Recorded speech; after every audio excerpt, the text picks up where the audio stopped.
खुदा यीशु मसीह के जिंदा जलाली और बाबरकत नाम में आप सबों की सलामती हो। मेरा नाम अनिशा इमैनुअल है और आज हम नए ऐतनामा में 5 बातें सीखेंगे जो हमें नए ऐतनामा में मिलते हैं खुदा की बादशाही में दाखिल होने के लिए। सबसे पहली है ईमान, फिर हमें मिलता है दूसरी रास्तबाजी, तीसरा हमें मिलता है नए सिरे से पैदा होना, चौथा रूह और पानी से पैदा होना और पांचवी है पाकीज़गी।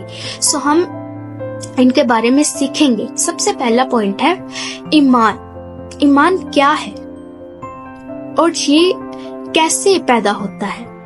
बाइबल मुकद्दस अंजील मुनव्वरा बयान करती है कि ईमान सुनने से पैदा होता है और सुनना मसीह के कलाम से। जब हम खुदा के पाक कलाम को सुनेंगे, सीखेंगे, अपनी जिंदगी में लेंगे तो हमारा ईमान जो है वो इंक्रीज होगा, हमारा ईमान बढ़ेगा। और जब हमारा ईमान बढ़ेगा तो हम किसको पसंद आएंगे? खुदा को। सो बाइबल मुकद्दस लिखती है कि बगैर ईमान के खुदा को पसंद आना नामुमकिन है।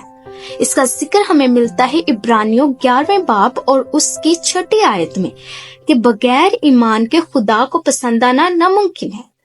इसका मतलब कि अगर हम इसको ऐसे पढ़ें कि अगर हमारा ईमान होगा तो हम खुदा को पसंद आएंगे और हम खुदा की बादशाही में दाखिल होंगे। सो बगैर ईमान के खुदा को पसंद आना नामुमकिन है। पहली बात हमने सीखी। दूसरी है रास्तबाजी। रास्तबाजी, बगैर रास्तबाजी के उसको पसंद आना नामुमकिन है। बाइबल मुकद्दस मत्ती 5 बाब उसकी 20वीं आयत में क्या लिखा है कि अगर तुम्हारी रास्तबाजी फकीर और फरीसियों की रास्तबाजी ज्यादा ना हुई तो तुम आसमान की बादशाही में हरगिज़ दाखिल ना हो। इसका मतलब फकीर फरीसी रास्तबाज थे और हमें उनसे ज्यादा जो है वो रास्तबाज होने की जरूरत है। सो अगर हम रास्तबाज नहीं तो हम खुदा को पसंद नहीं आ सकते। इसलिए बगैर रास्तबाजी के उसको पसंद आना नामुमकिन है। तीसरी बात हम सीखेंगे कि जब तक तुम नए सिरे से पैदा ना हो जाओ खुदा की बादशाही को नहीं देख सकते। जब तक हम नए सिरे से पैदा नहीं हो जाते हम खुदा की बादशाही को नहीं देख सकते। ये बाइबल बयान करती है। इसका जिक्र हमें मिलता है यूहन्ना 3 बाब उसकी 5वीं आयत में। चौथी बात हम देखेंगे, बाइबल मुकद्दस कहती है कि रूह और पानी से पैदा होने की जरूरत है। खुदा की बादशाही में दाखिल होने के लिए रूह और पानी से पैदा होने की जरूरत है।